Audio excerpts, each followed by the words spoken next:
Hadis ke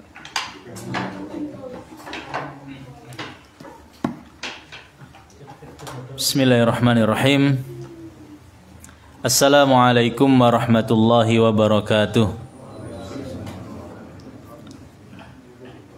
Innal hamdalillah nahmaduhu wa nasta'inuhu wa nastaghfiruh wa na'udzu billahi ta'ala min shururi anfusina wa sayyiati a'malina may yahdihillahu fala mudilla lahu wa may yudlil fala hadiya lahu. Asyhadu an la ilaha illallah wahdahu la syarika lah wa asyhadu anna Muhammadan abduhu wa rasuluh wa safiyuhu wa khaliluh arsalahu rabbuhu rahmatan lil alamin wa hujjatan 'alal ibadi ajma'in. Allahumma salli wa sallim wa barik wa zid wa an'im 'ala nabiyyina wa habibina wa syafi'ina wa rasulina Muhammadin wa 'ala alihi wa sahbihi wa man tabi'ahum bi ihsanin ila yaumiddin. Amma ba'd, fa inna asdaqal hadithi kitabullah wa khairal hadi hadi Muhammadin sallallahu alaihi wasallam wa syarral umuri muhdatsatuha wa kullu muhdatsatin bid'ah wa kullu bid'atin dhalalah wa kullu dhalalatin finnar. Jamaah ikhwah fillah yang insyaallah senantiasa dirahmati Allah Subhanahu wa taala. Alhamdulillah, kita bersyukur kepada Allah Subhanahu wa ta'ala karena tidak ada alasan bagi kita semuanya untuk tidak bersyukur kepada Allah Subhanahu wa ta'ala. Kita syukuri nikmat Allah Subhanahu wa ta'ala, dan nikmat Allah Subhanahu wa ta'ala, ketahui jamaah yang dirahmati Allah, sangatlah banyak. Nikmat Allah Subhanahu wa ta'ala tidak hanya rumah mewah yang kita impikan. Nikmat Allah bukan hanya uang yang banyak yang mungkin kita berusaha mencari-carinya. Nikmat Allah Subhanahu wa ta'ala juga bukan hanya kendaraan yang mungkin kita melirik, wah betapa bagusnya kendaraan itu, tidak. Tapi nikmat Allah sangatlah banyak. Bahkan Nabi SAW bersabda, inna awwala ma yus'alu anhu yaumal qiyamati ya'nil abda minan na'im an yuqala lahu alam nusihha laka jismak. Kata Nabi SAW, sesungguhnya nikmat yang pertama kali yang akan ditanya besok pada hari kiamat, kata Allah Subhanahu wa ta'ala, bukan kendaraan mahal yang kita ingin miliki, bukan juga rumah yang mungkin megah yang harganya mahal, bukan.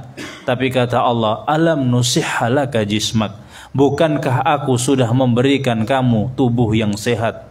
Wa nurwiyaka minal ma'il baridi, dan sudah memberikan kamu minuman dari air yang dingin. Jadi nikmat Allah Subhanahu wa ta'ala sangat banyak, perlu kita syukuri. Bahkan tidak hanya yang kita masukkan ke dalam perut kita itu nikmat, akan tetapi apa yang kita keluarkan dari perut kita itu pun nikmat. Oleh karenanya, kata ulama, ketika Nabi SAW keluar dari toilet akramakumullah, selesai membuang hajat, Nabi senantiasa membaca ghufranaka ya Allah. Maksudnya, kata ulama, ya Allah, ampunanmu yang aku minta karena sedikitnya rasa syukurku terhadap nikmat yang baru saja saya rasakan. Makanya kita diperintahkan membaca ghufranaka ya Allah. Karena kalau seandainya kita hanya bisa makan tanpa kita bisa mengeluarkannya, itu termasuk musibah yang besar. Ya. Maka perlu kita syukuri semua kenikmatan baik yang kita tahu, yang tidak kita tahu, yang ada dalam diri kita atau yang di luar tubuh kita, kita syukuri. Kemudian jamaah yang dirahmati Allah, termasuk kita bersyukur bisa kembali melanjutkan apa yang sudah kita mulai dari kebaikan, yaitu membahas kitab Al-Arba'in An-Nawawiyah, dan kita berusaha, berniat, bertekad untuk bisa konsisten, bisa istiqomah. Karena sekedar niat jamaah dirahmati Allah itu nilainya besar. Ya. Bahkan kata ulama, amalan hati merupakan termasuk niat ini, amalan hati itu nilainya lebih utama daripada amalan jawarih, ya. Karena amalan hati itu ablagh, lebih nyampe pahalanya kadang-kadang ketimbang amalan-amalan badan. Bahkan dalam hadis yang sahih diriwayatkan oleh Imam Bukhari dan Muslim, Nabi SAW fima yarwi an rabbih, yang diriwayatkan dari Allah Subhanahu wa taala alias hadis qudsi. Nabi SAW bersabda, ya, Innallaha katabal hasanati was sayyiati thumma bayyana dzalik. Sesungguhnya Allah Subhanahu wa taala menulis kebaikan dan keburukan kemudian menjelaskannya. Maka kata Nabi, faman hamma bihasanatin wa lam ya'malha, siapa yang bertekad, berniat, berham melakukan kebaikan, contohnya kita pengen istiqomah menyelesaikan kitab ini, wa lam ya'malha, tiba-tiba males, nggak bisa menyelesaikan, atau tiba-tiba mungkin karena hujan kita nggak bisa datang, nggak bisa istiqomah, kataballahu indahu hasanatan kamilah, maka sudah dicatat di sisi Allah kebaikan sempurna. Insya Allah, ya. Kebaikan yang sempurna itu kalau niat saja loh, ya. Karena kita niat. Apalagi kalau kita sudah niat, sudah berusaha, meskipun belum sampai, itu kebaikannya udah ya sempurna. Contohnya ada orang sudah pengen niat haji, udah ngumpulin duit ini, ya, udah coba mengumpulin duit gitu. Kemudian qadarullah ditunda atau kemudian pandemi sampai kemudian dia mau berangkat ternyata meninggal dunia. Ini qadarullah, kata ulama, sudah mendapatkan pahalanya. Dalilnya apa? Kita buka surat Ali Imran. Wa man yakhruj min baitihi muhajiran ila Allah thumma yudrikul maut faqad waqa'a ajruhu 'ala Allah. Barang siapa yang keluar dari rumahnya untuk hijrah, udah keluar dari rumahnya untuk hijrah, thumma yudrikuhul maut, kemudian mati, meninggal dunia, faqad waqa'a ajruhu, maka sudah ya jatuh pahalanya, artinya sudah dapat pahala dari Allah Subhanahu wa taala. Itu kalau sudah berusaha. Nah, kalau belum berusaha gimana? Kalau belum berusaha tapi sudah niat, sudah tekad, benar-benar niat, maka seperti hadis yang kita baca. Tapi kalau cuman sekedar lintasan, kata ulama yang mensyarah hadis ini, kalau sekedar cuman kepengen tapi nggak sampai niat bener-beneran, cuman kepengenan lintasan saja, maka ya nggak dikasih ya pahala.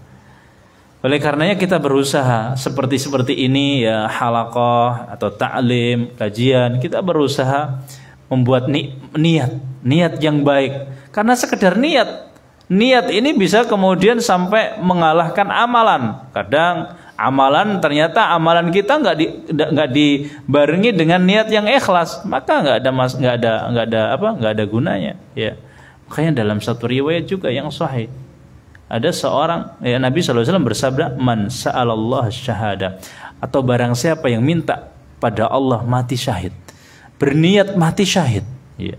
Kata Nabi, ballaghahullahu manazil syuhada, maka Allah akan sampaikan dia ke derajat orang-orang yang mati syahid, wa in mata ala firashihi, meskipun dia meninggalnya di atas kasur. Kenapa?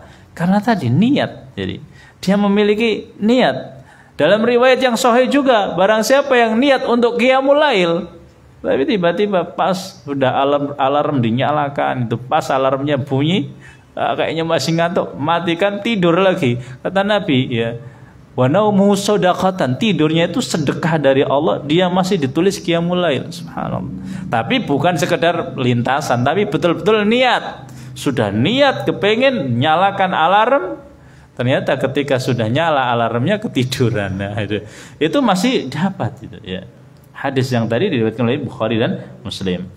Kemudian kita insya Allah akan membahas pembahasan hadis yang selanjutnya, yang sebelumnya kita sudah membahas tentang hadis yang ke-30, ya, yaitu tentang perkara-perkara yang memang ada dalam pembagian agama kita, dibagi menjadi 4, tentang perkara yang diwajibkan, yang harus kita lakukan, kemudian batasan-batasan Allah yang tidak boleh kita ya tabrak, kemudian perkara-perkara yang diharamkan oleh Allah Subhanahu wa taala yang tidak boleh kita lakukan, dan sesuatu yang Allah Subhanahu wa taala diamkan. Kemudian sekarang kita akan membahas hadis yang agung yang ke-31 dari Abul Abbas Sahal ibnu Sa'id As-Sa'idi radhiyallahu anhu qala jaa rajulun ila Rasulillah atau jaa rajulun ila Nabi sallallahu alaihi wasallam, datang seorang laki-laki ke Rasulullah atau ke Nabi sallallahu alaihi wasallam, faqal ya Rasulullah dullani ala amalin idza amiltuhu ahabbani Allah wa ahabbani an-nas.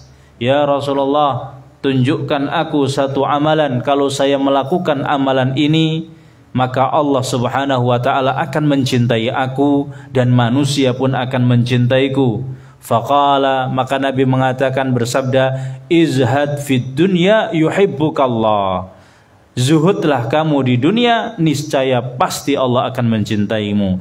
Wazhad fima indan nas yuhibbukan nas. Dan zuhudlah kamu terhadap apa-apa yang ada pada manusia, maka niscaya manusia itu akan mencintai kamu. Hadithun hasanun rawahu Ibnu Majah wa ghairuhu bi asanid hasanah, dengan sanad yang hasan.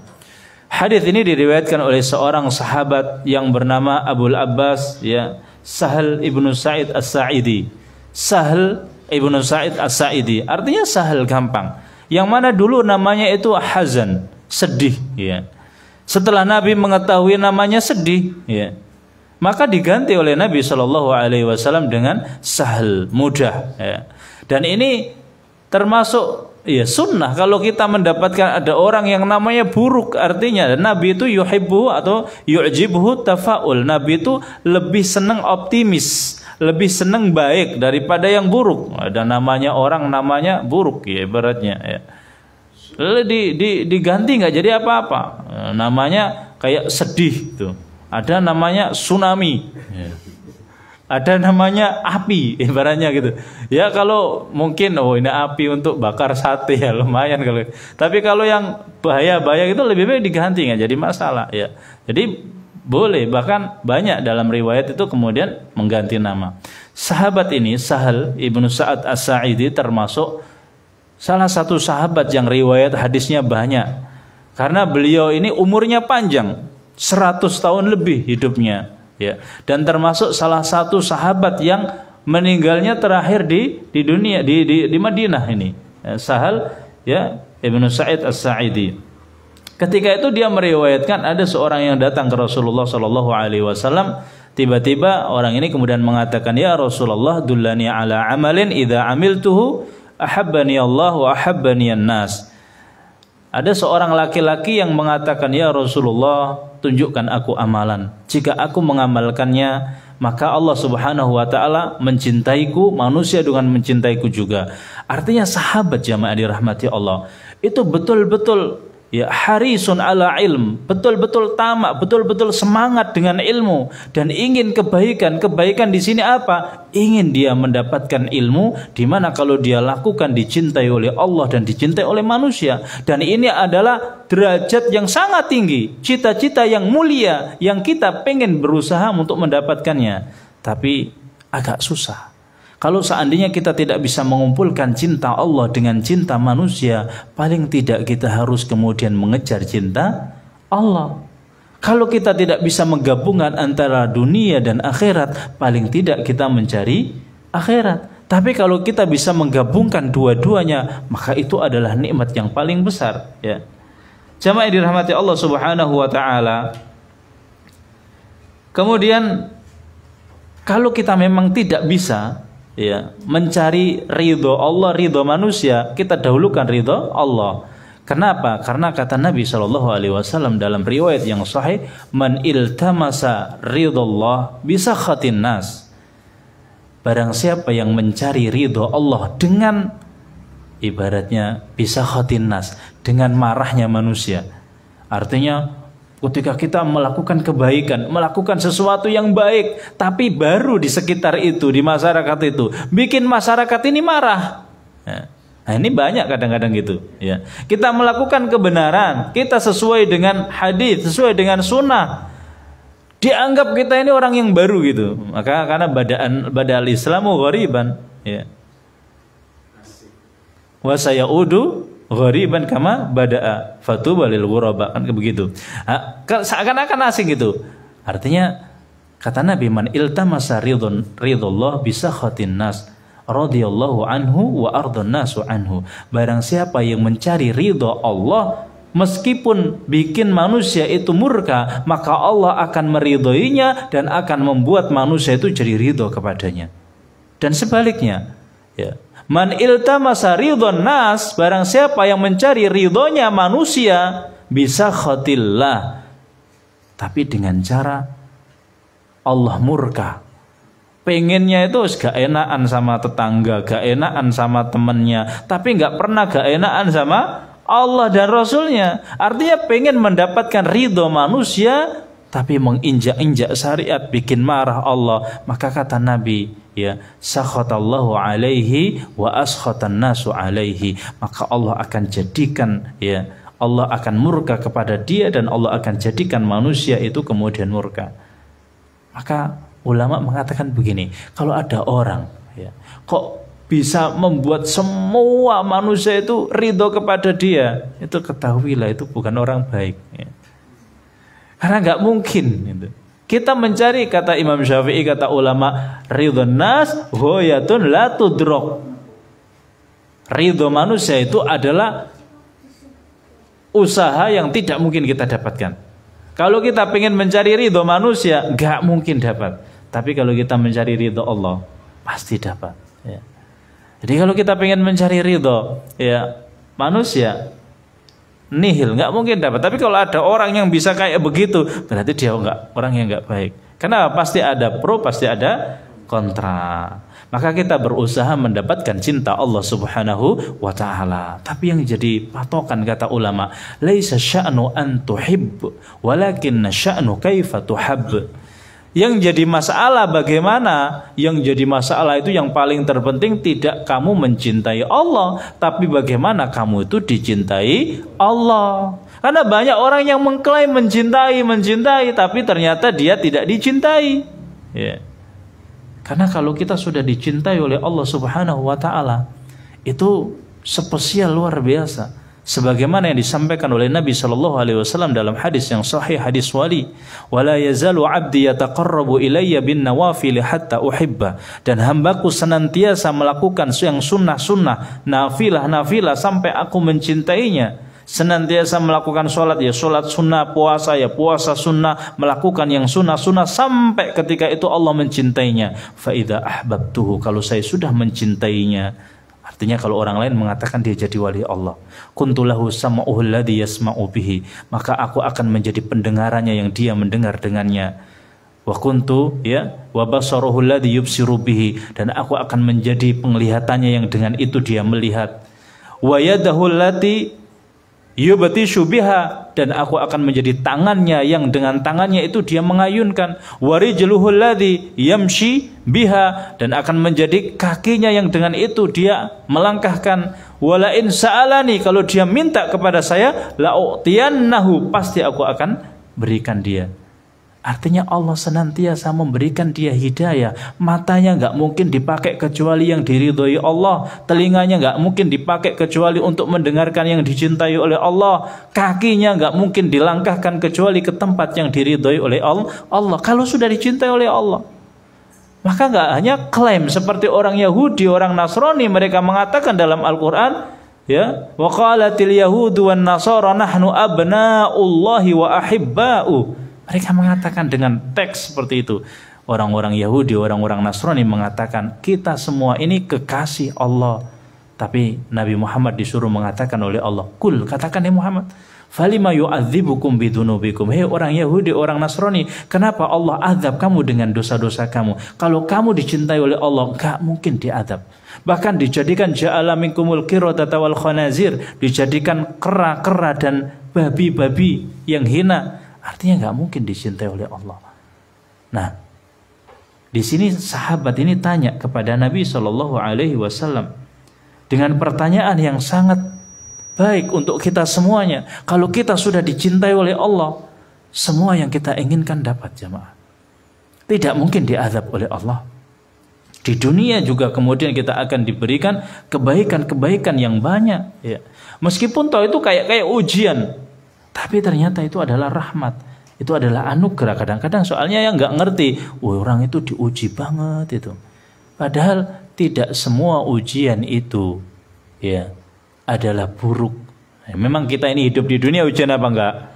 Ketahui jamaah, kita di dunia ini hidup di dunia ini ujian. Jangankan musibah, kehilangan duit, kehilangan sepeda motor, kehilangan jabatan, kehilangan apa, itu musibah.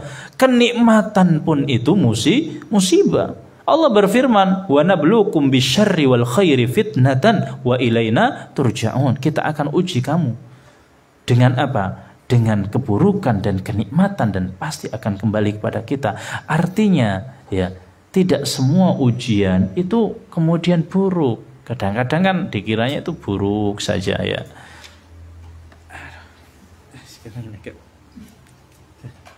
Ya afwan nih, karena kaki ini kadang-kadang sekarang. Kemudian jamaah dirahmati Allah Subhanahu wa taala, ini juga ujian. Ya. Artinya ya, kita berharap untuk mendapat cinta Allah Subhanahu wa taala. Maka sahabat ini bertanya. Nah, jawabannya Nabi SAW ketika itu dalam hadis yang kita bahas ini, izhad fid dunya, ya, izhad fi dunya, terus yuhibbukallah. Zuhudlah kamu ya di dunia, maka kamu akan dicintai oleh Allah Subhanahu wa taala. Tapi sebelumnya jemaah dirahmati Allah, memang ada sebab-sebab untuk kita dicintai oleh Allah Subhanahu wa taala. Di antaranya juga kita mengikuti Nabi sallallahu alaihi wasallam. Allah Subhanahu wa taala berfirman, "Qul in kuntum tuhibbunallaha fattabi'uni." Kalau kalian ya mencintai Allah Subhanahu wa taala, maka ikuti aku. Siapa? Nabi Muhammad. Kalian ini kul, katakan nih Muhammad, kalau mereka mencintai aku, ya, maka ikutilah. Ikutilah siapa? Nabi Muhammad. Ini ayat ulama-ulama tafsir termasuk Ibnu Katsir rahimahullahu taala dalam kitab tafsir yang mengatakan ini adalah ayat-ayat ya ujian. Kalau kamu memang mengklaim mencintai Allah, maka ikuti Nabi Muhammad. Nah, kalau ada orang yang mengatakan kita wali Allah, tapi jauh dari penampilan seperti penampilannya Nabi, akhlaknya jauh dari akhlaknya Nabi, nah itu nggak tahu wali Allah beneran apa enggak. Karena ada kadang-kadang wali Allah tapi kayak bukan wali Allah ya. Mungkin wali murid ya, mungkin ya wali murid. Tapi wali murid. Tapi jamaah dirahmati Allah, intinya kalau kita ingin dicintai Allah, yang pertama sebabnya itu kita mengikuti Nabi Shallallahu Alaihi Wasallam sebisa mungkin ya, sebisa mungkin. Mulai dari ya pakaian, mulai dari akhlak. Ya, namanya manusia sih nggak bisa 100%, tapi kita berusaha untuk kemudian taati bin Nabi Shallallahu Alaihi Wasallam. Kemudian yang kedua, seperti yang kita ya bahas dalam hadis ini, yaitu izhad fid dunya yuhibbukallah. Zuhudlah kamu di dunia, maka Allah akan mencintai kamu. Yang jadi masalah sekarang pembahasan kita zuhud. Zuhud ini pembahasannya mungkin mudah, tapi prakteknya susah ya. Tapi nggak apa-apa, kita bahas. Kenapa? Karena ilmu dulu. Menarik jamaah dirahmati Allah Subhanahu wa taala untuk membahas zuhud. Zuhud itu kalau kita lihat dari bahasa, artinya adalah kecil. Artinya adalah hina. Kalau ada kalimat bahasa Arab mengatakan syai'un zahid, sesuatu yang remeh, sesuatu yang hina ya. Itu zuhud. Jadi zuhud ini, orang zuhud, dia seakan-akan menganggap dunia ini kecil. Dia menganggap dunia ini hina di depan dia. Itu orang zahid ya. Ya, yang jadi masalah zuhud ini berkaitan dengan apa? Kadang-kadang kita ini salah persepsi. Ada yang mengatakan zuhud itu ya dohir, zuhud itu ya batin. Sehingga ada orang mengatakan oh itu pakaiannya lusuh, orangnya zuhud itu. Nah, ini dohir berarti. Ada yang oh itu nggak mau naik ini sepeda motor, itu jalan kaki terus. Zuhud itu dari Tuban sampai Sunan Derajat jalan kaki semua. Zuhud itu. Nah, apakah zuhud ini dilihat dari zahir atau dilihat dari batin? Ya. Yang pasti jamaah, zuhud itu aslinya dari batin, dari hati, tapi tercerminkan juga dengan zahirnya, dengan amalan-amalan zahir, ya. Jadi zuhud secara bahasa artinya sedikit, kecil, hina. Oleh karenanya jamaah yang dirahmati Allah, ya, Abu Sulaiman Ad-Darani dalam kitab syarahnya Arba'in ini yang ditulis oleh pensyarah yang kita senantiasa pakai, Ibnu Rajab Al-Hambali, beliau mengatakan ulama itu berselisih arti untuk memaknai zuhud, karena memang tadi, ya, ada yang mengatakan zuhud itu orangnya, ya, sering dia itu meninggalkan syahwatnya, atau dia kalau makan tidak mau kenyang, ya, atau dia meninggalkan urusan yang menyibukkan Allah Subhanahu wa taala, ya. Artinya penafsiran dari seorang ulama ini, ya, kadang-kadang khilaf, tapi yang paling gampang ditafsirkan oleh atau ditakrifkan oleh Ibnu Taimiyah rahimahullah taala. Beliau mengatakan zuhud itu tarku, ya, ma la yanfa' lil akhirah. Zuhud itu kita meninggalkan apa-apa yang tidak bermanfaat untuk akhirat. Ini berat. Penafsirannya berat, ya. Meninggalkan apa saja yang tidak bermanfaat untuk akhirat. Jadi yang perlu digarisbawahi di sini yang tidak bermanfaat untuk akhirat. Adapun warok itu sudah tinggi. Warok itu tafsirannya adalah tarku ma yadurruhu lil akhirah. Meninggalkan apa-apa yang membahayakan akhirat. Jadi derajatnya masih tinggi mana? Zuhud sama warok. Zuhud. Kalau warok itu meninggalkan yang membahayakan. Tapi kalau zuhud tidak membahayakan pun kalau nggak bermanfaat untuk akhirat ditinggalkan, ya. Jadi kalau pengen beli sepeda motor gitu, udah punya motor, manfaat apa enggak ini untuk akhirat? Kalau nggak manfaat, nggak jadi beli, ya. Padahal duitnya banyak ibaratnya. Itu zuhud, ya. Tapi kalau warok ya, contohnya makan di warung, sering saya sampaikan. Saking enaknya kerupuk makan sampai dia nggak ngitung 5 apa 6 ini, ya. Takut membahayakan akhiratnya, udah dihitung 6 saja. Daripada saya bayari 5 ternyata makan 6. Nah ini warok, ya.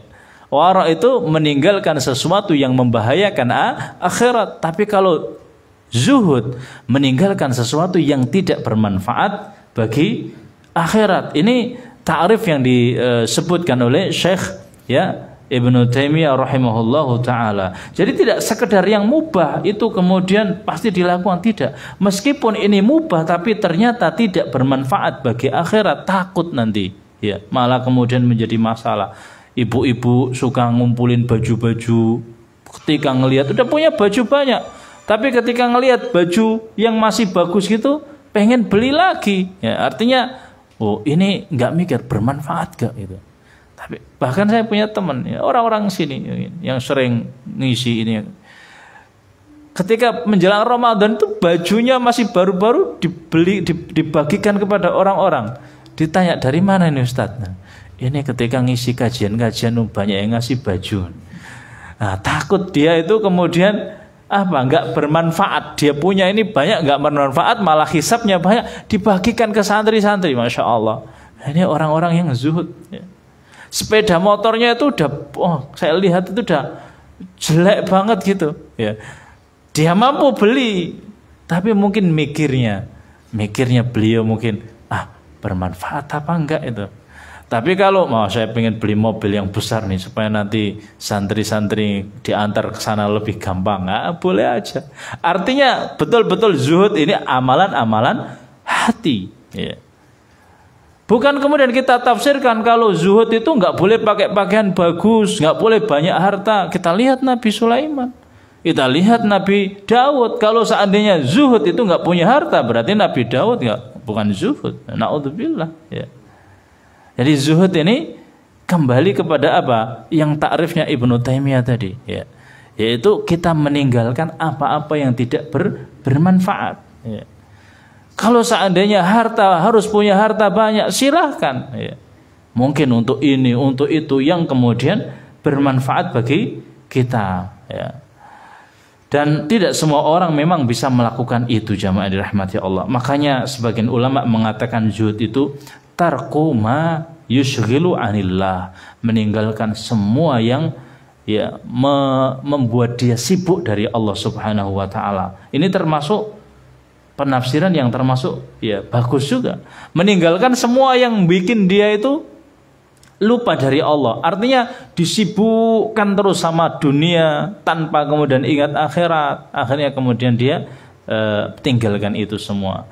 Makanya ada ulama yang ditulis juga oleh Ibnu Rajab Al-Hambali dalam syarah ini. Ada ulama yang bernama Abu Muslim Al-Khawlani, itu menafsirkan zuhud dengan penafsirannya, dan itu mengambil dari kitab punyanya Imam Ahmad. Imam Ahmad punya kitab namanya kitab Az-Zuhud. Beliau mengatakan laisa zahadatu ya fid dunya bitarki ad-dunya. Jadi laisa zahadatu fid dunya ya bitarki bitahrimi al-halal wa idha'atil mal. Tidaklah dikatakan zuhud itu kamu mengharamkan yang halal atau membuang harta. Wa innama az-zahadatu, akan tetapi yang dikatakan zuhud antakuna fid dunya antakuna bima indallahi awthaq. Apa-apa yang di sisi Allah itu lebih kamu yakini daripada apa-apa yang ada di dalam atau di genggaman tanganmu. Maksudnya gini, dikatakan orang zuhud itu bukan harus kemudian meninggalkan dunia, bukan harus kemudian mengharamkan yang halal, tidak.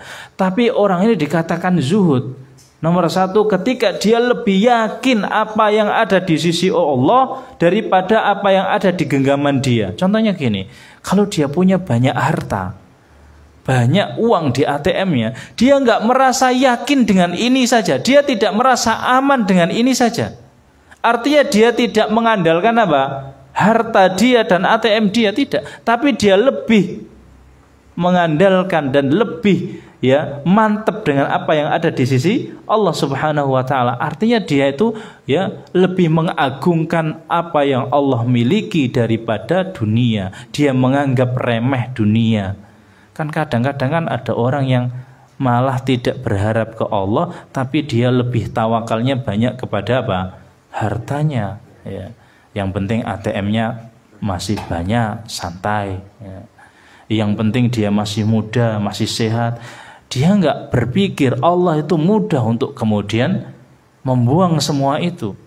Artinya nggak apa-apa kita sama saja penafsiran ini dengan nggak apa-apa engkau memiliki banyak duit tapi hanya sekedar di tangan bukan di hati. Yang di hati itu apa? Allah. Ya, ini yang nomor satu yang dikatakan oleh ya Abu Muslim Al-Khawlani. Kemudian yang kedua yang dikatakan oleh Abu Muslim Al-Khawlani, beliau mengatakan ketika kita kehilangan dunia, kehilangan mungkin motor, kehilangan anak, kehilangan istri, kehilangan apa saja dunia, intinya dunia ya, maka kehilangan harta ini ya tidak kemudian mencegah kita dari berharap pahala dari Allah Subhanahu wa taala.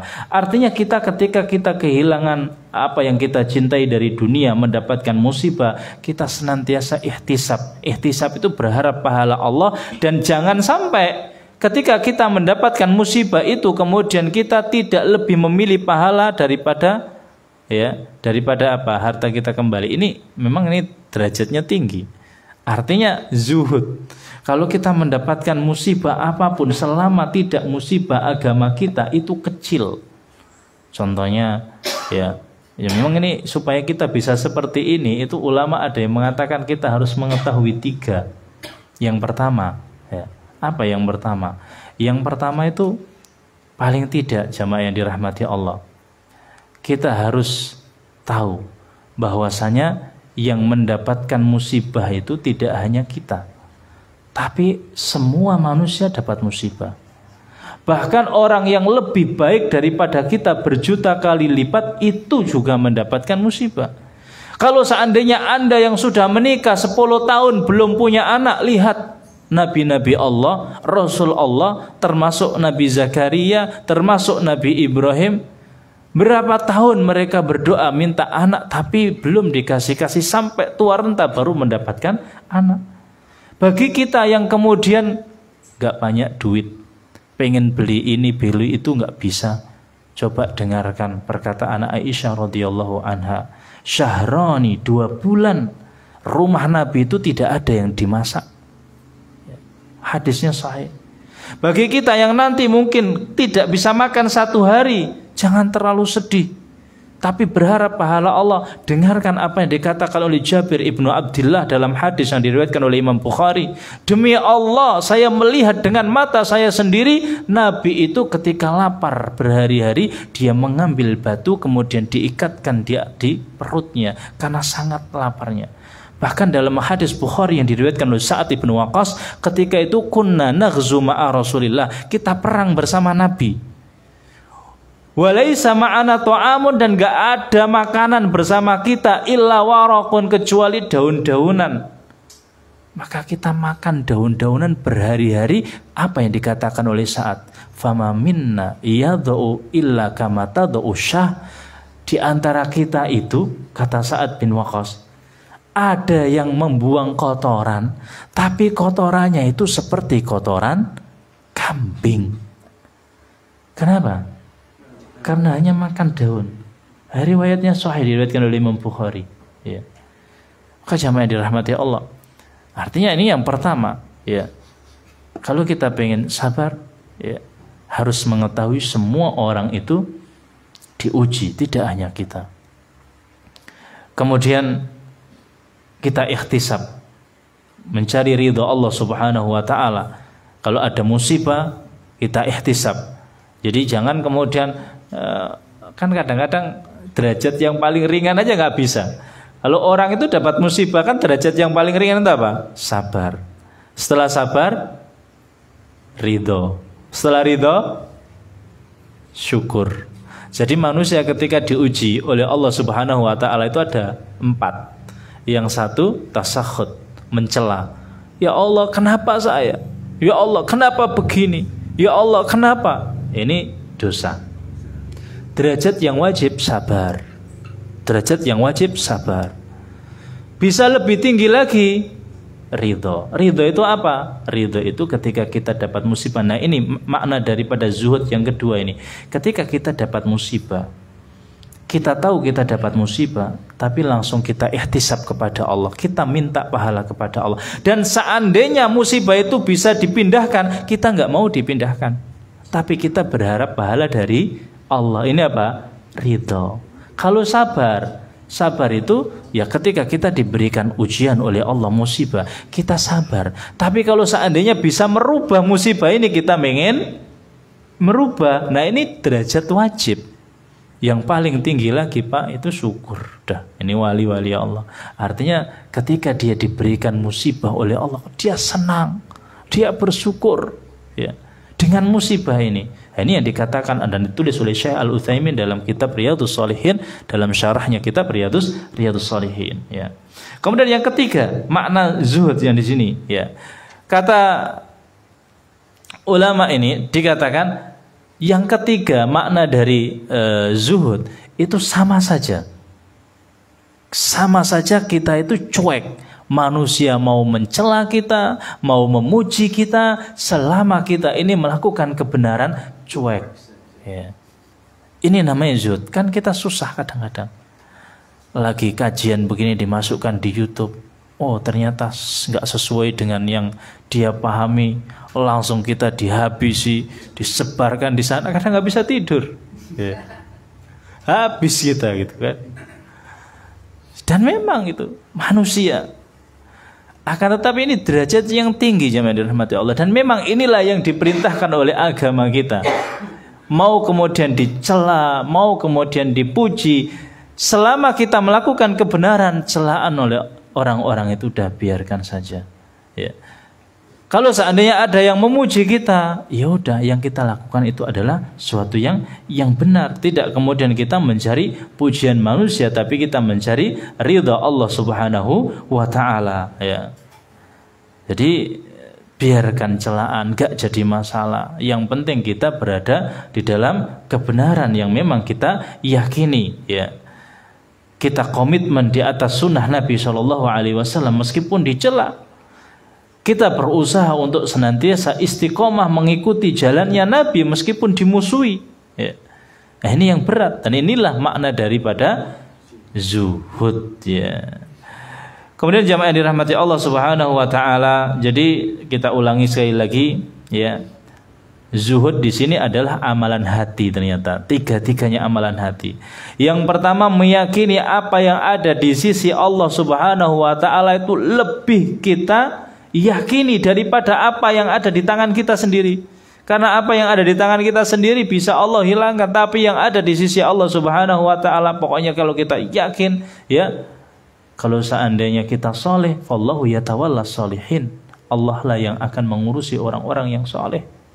Makanya ya, Khalifah Umar bin Abdul Aziz itu khalifah, memiliki anak 8, tapi dia yakin, tidak yakin dengan apa yang dia punya, tidak. Sebelum meninggal dunia, dia itu hanya mewariskan uang, kalau dihitung sekarang ini cuma 3 juta. Sampai pembantu-pembantunya itu khawatir, wahai khalifah, Anda ini khalifah, kok bisa meninggalkan warisan anak Anda 8 ini dengan uang 3 juta? Bukankah Allah berfirman ya, apa? Meninggalkan warisan yang kuat itu lebih baik ya. Ayatnya surat ya Ali Imran ya. Wal yakhshal ladzina law taraku min khalfihim dzurriyyatan di'afa. Takutlah kamu meninggalkan keluarga yang lemah. Ya. Apa yang dijawab? Saya tinggalkan mereka bukan dengan harta, tapi dengan ilmu, dengan akhlak, supaya jadi orang soleh. Fa in kanu sholihin, kalau seandainya mereka itu menjadi orang soleh, fallahu yatawallas sholihin, Allah sendiri yang akan mengurusi orang-orang soleh. Kalau seandainya mereka itu tidak soleh, maka saya tidak meninggalkan banyak harta yang mungkin akan dipakai maksiat. Yang mana harta ini maka menjadi apa? Dosa.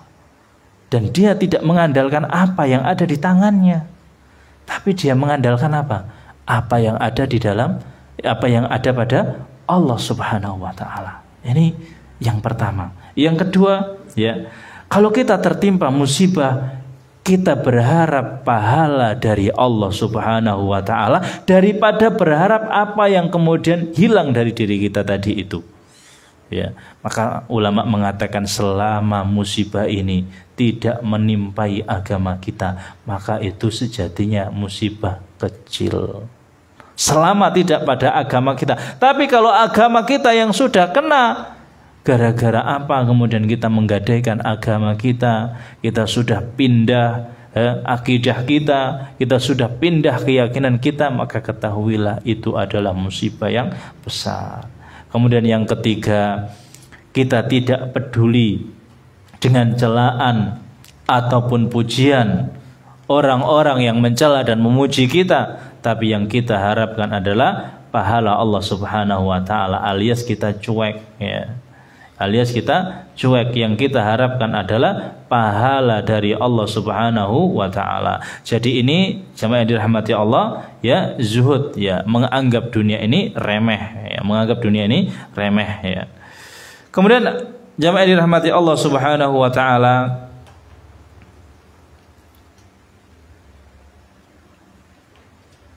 jadi zuhud tadi definisi yang agak ringan mungkin ya, definisinya Syekh Ibnu Taimiyah rahimahullahu taala, karena ya pokoknya meninggalkan sesuatu yang tidak bermanfaat ya bagi akhirat kita. Bisa kita pakai mobil mewah ya, kalau kita pengen silakan beli, punya duit, tapi niatkan untuk apa ya, yang bermanfaat. Jangan sampai kita beli sesuatu yang memang kita nggak pernah kemudian memikirkan manfaatnya. Oh, saya beli mobil yang lebih besar ini supaya bisa mengangkut keluarga saya untuk kajian ya, saya supaya bisa memakainya dengan anak-anak pondok kesana kemari. Artinya ada manfaatnya, ada manfaatnya. Kemudian yang selanjutnya, bagaimana cara kita jamaah yang dirahmati Allah untuk bisa zuhud setelah kita membahas definisi zuhud ya, kita paparkan seperti tadi. Terus bagaimana cara kita untuk bisa mendapatkan zuhud ini? Zuhud jamaah yang dirahmati Allah perkaranya susah, meskipun dijelaskan itu mudah, tapi prakteknya berat ya. Kenapa? Karena zuhud ini masalah hati ya. Apalagi kita semua jamaah yang dirahmati Allah diciptakan oleh Allah mencintai dunia ya. Kita semuanya ini diuji oleh Allah dengan cinta dunia. Wa tuhibbunal mala hubban jamma. Kalian itu senang sekali dengan harta ya. Oleh karenanya syariat itu mendorong kita supaya kemudian ingat bahwasanya jangan hanya kita itu mengejar dunia, tapi kejarlah akhirat juga. Kalau seandainya dua-duanya nggak bisa, paling tidak kemudian kita mengejar akhirat ya. Kita mengejar akhirat. Oleh karenanya Nabi ketika lewat di pasar, beliau melihat ada bangkai anak kambing yang telinganya putus ya. Kemudian Nabi mengatakan, ayyukum yuhibbu an yakuna hadza lahu bidirhamin. Hei sahabatku, inilah ya, Nabi SAW pinternya luar biasa di dalam berdakwah. Dia pengen memakai kesempatan ini untuk mengajak sahabat-sahabatnya ingat dengan akhirat. Wahai sahabatku, siapa di antara kalian yang mau membeli anak kambing yang jadi bangkai ini dengan 1 dirham meskipun telinganya putus? Para sahabat mereka mengatakan, ya Rasulullah, buat apa? Apa yang akan kita lakukan dengan anak kambing yang sudah mati? Ya. Kalau seandainya hidup pun itu aib, kenapa? Telinganya hilang. Maka Nabi mengatakan, atuhibbuna lahu lakum. Apakah kalian mau kalau gratis? Enggak mau, buat apa? Gitu. Maka Nabi mengatakan, wallahi, ya, la dunya ahwanu 'ala Allahi min hadza 'alaikum. Dunia itu sebetulnya lebih hina daripada ini. Ya, tapi kita sepakat semua dengan perkataan Nabi. Cuman ya kalau sudah dirasuki dengan dunia, ya susah untuk kemudian kita hilangkan, kecuali dengan belajar benar-benar kita hidup di dunia ini jamaah yang dirahmati Allah seperti yang dimisalkan oleh Nabi. Orang yang ada di dunia ini misalnya adalah orang yang minum di lautan tapi dia pakai tangannya, dia menciduk air laut itu dengan tangannya. Nabi mengatakan, madunya fil akhirati illa mithla ma yaj'ala ahadukum usbu'ahu fil yammi. Dunia ini ibaratnya apa sih? Ibaratnya kamu pengen minum air, kamu mengambil air laut, tapi kemudian dengan tangan yang kamu buka seperti ini, hanya sedikit yang kena. Ini adalah dunia, akhirat itu air laut yang segitu banyaknya. Maka jangan sampai kita pengen mengambil yang sedikit ini dan membuang semua yang ada di air laut. Padahal itu akhirat. Kita di dunia paling lama berapa tahun? Umatnya Nabi Muhammad itu paling lama 70 tahun. 100 tahun itu jarang ya. A'maru ummati ma baina sittina ila sab'in wa qalla man yajuzu dzalik. Ya. Kemudian jamaah dirahmati Allah, jangan sampai kita kemudian disibukkan dengan kerja terus siang malam tanpa kita kemudian memahami agama kita dengan benar, tanpa kita kemudian bisa belajar dengan baik sehingga ibadah kita tidak tertata ya. Sehingga dunia yang kita raih tapi kemudian akhirat hilang. Padahal akhirat itu diibaratkan oleh Nabi Shallallahu Alaihi Wasallam seperti air laut yang begitu luas, sedangkan dunia hanya yang kita cakup dengan tangan kita ya. Oleh karena itu jamaah yang dirahmati Allah, kita senantiasa sering diingatkan ketika hari Jumat itu imam itu membaca surat apa? Bal tu'thirunal hayatad dunya wal akhiratu khairu wa abqa. Akan tetapi kalian itu tetap senang dengan dunia, padahal akhirat itu yang kekal. Itu tiap hari Jumat imamnya itu banyak baca begitu ya. Tapi ya begitulah manusia. Jamaah dirahmati Allah Subhanahu wa taala. Kemudian ya, yang bisa membuat zuhud, kita harus sadar bahwasanya umur kita ini terbatas ya. Umur kita terbatas, cuman 70 tahun lah ibaratnya ya. Maka jangan sampai kita hanya punya modal 70 tahun, kemudian kita gunakan hanya untuk mencari dunia saja, kemudian akhirat kita tinggalkan jamaah yang dirahmati Allah. Kemudian jamaah yang dirahmati Allah, yang kedua, harta yang banyak itu juga harus kita ingat, hisabnya juga banyak dan panjang. Maka kita berusaha maksimal mungkin untuk bersedekah Ya kalau hartanya banyak, jangan kemudian malah tidak mau sedekah. Kita bersedekah untuk apa? Untuk supaya tidak menimbulkan madharat bagi harta kita. Hartanya banyak tapi sedekahnya dikit, maka kita berusaha untuk bersedekah untuk kemudian supaya bisa menjadi penawar tadi harta kita yang banyak. Ada pahala-pahala yang kemudian kita dapatkan. Kemudian ketiga, kita merenung tentang hakikat dunia yang sedikit, ya. Yang kata Nabi, wa mal hayatud dunya, yang kata Allah, wa mal hayatud dunya illa mataul ghurur, ya. Illa mataun qalil, ya. Jadi memang benar kita sudah menyampaikan tadi, dunia ini ya sedikit, sebentar. Bahkan dalam Al-Quran disebutkan illa asyiyatan au duhaha. Seakan-akan kita cuman ya asyiyah, sore atau waktu duha saja sudah hilang. Kayak sudah ya umur 70 tahun, umur 60 tahun, kayak baru kemarin. Ternyata sekarang sudah 60 tahun. Kayak baru kemarin main-main. Sekarang saya sudah 32 tahun, ya. Makanya kata Allah Subhanahu wa taala illa asyiyatan au duhaha, ya. Kecuali sangat-sangat sebentar, ya. Kemudian tidak perlu kita berangan-angan yang panjang sehingga kita tergoda dengan alhaakumut takatsur. Kita dilupakan dengan memperbanyak, memperkaya harta. Padahal yang dimakan cuma itu saja. Yang dimakan ya satu piring, nggak akan ya lebih dari itu. Duitnya banyak, yang dimakan cuman itu. Dan dia lupa untuk bersedekah. Bahkan diambil dari cara dengan yang haram. Naudzubillah min dzalik, ya. Padahal yang dinikmati hanya segitu. Untuk apa? Ya. Untuk apa? Kemudian jamaah yang dirahmati Allah Subhanahu wa taala, termasuk ya supaya bisa zuhud, kita menghindari membeli sesuatu yang mewah luar biasa tanpa kemudian ada manfaatnya. Kenapa? Karena hati kita lemah, ya. Kalau kita memiliki harta yang mewah, hati kita lemah, itu nanti muncul keburukan. Contohnya Pak gini, kita beli mobil baru itu, kemudian kegores, wah nanti marah kita. Wah sayang, bagus kok, kenapa nak kamu gores? Marah kita nih. Kenapa? Hati kita lemah, cinta dengan harta. Ya.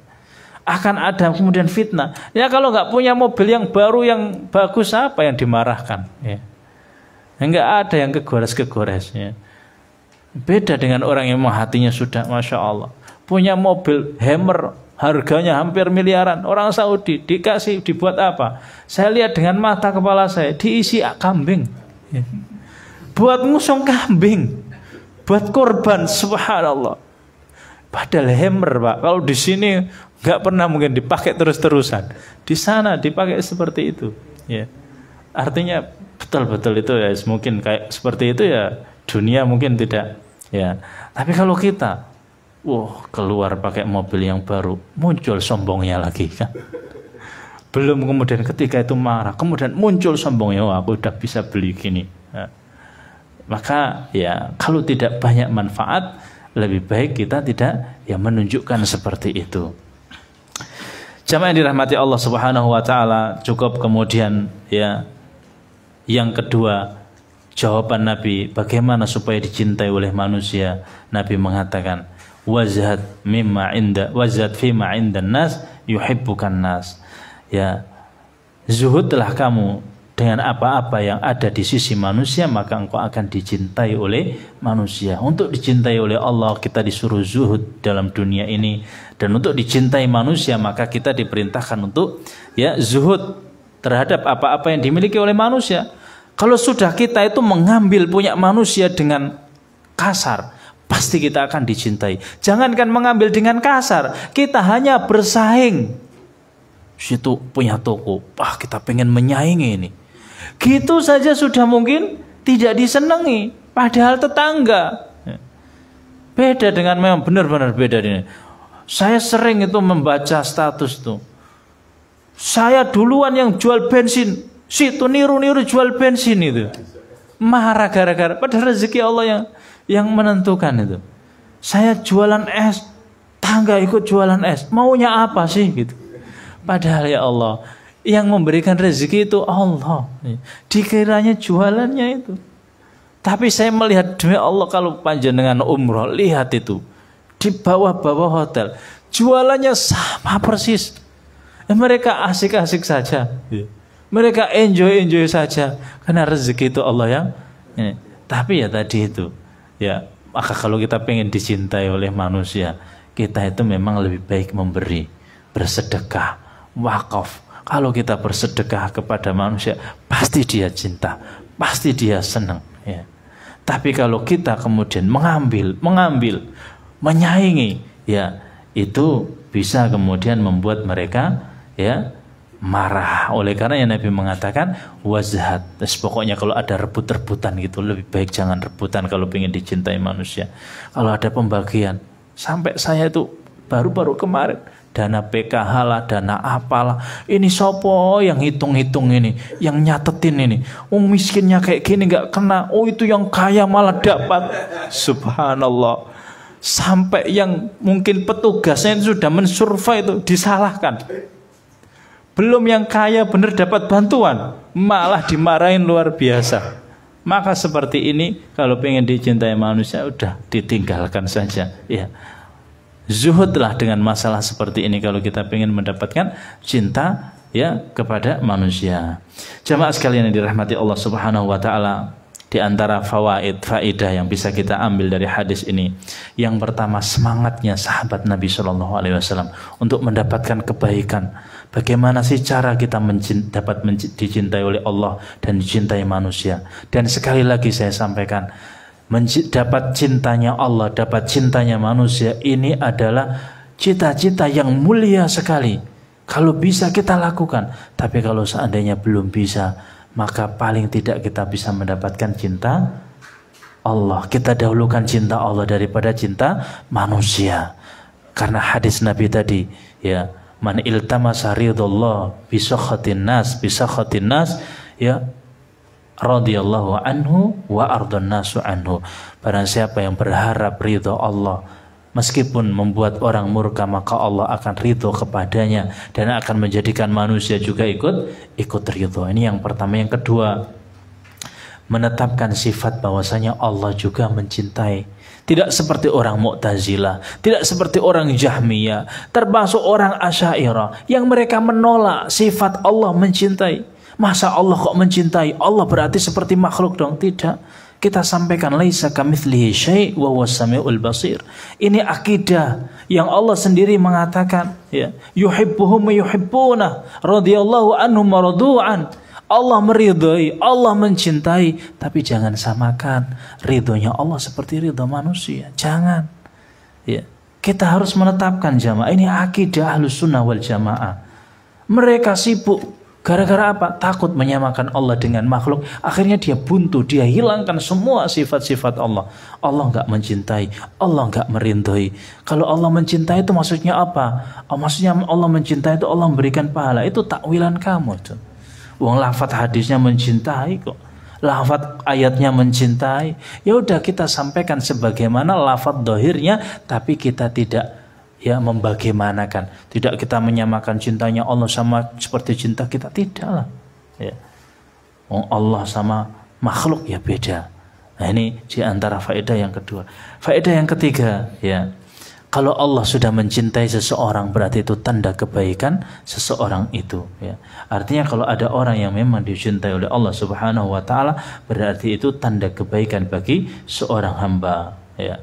Kemudian cara mendapatkan cinta pada Allah Subhanahu Wa Taala, zuhud di dunia. Dan cara mendapatkan cinta manusia, zuhud terhadap apa yang dimiliki oleh manusia. Ya. Jamaah dirahmati Allah Subhanahu Wa Taala. Mungkin itu yang bisa kita sampaikan. Mudah-mudahan bermanfaat bagi saya khususnya dan umumnya bagi jamaah sekalian. Ya, kita sebelum tutup, apakah ada pertanyaan? Ya, kalau nggak ada pertanyaan, ya kita tutup. Nggak ada pertanyaan, kita tutup dengan kafaratul majlis. Subhanakallahumma wa bihamdika asyhadu an la ilaha illa anta astaghfiruka wa atubu ilaik. Assalamualaikum warahmatullahi wabarakatuh.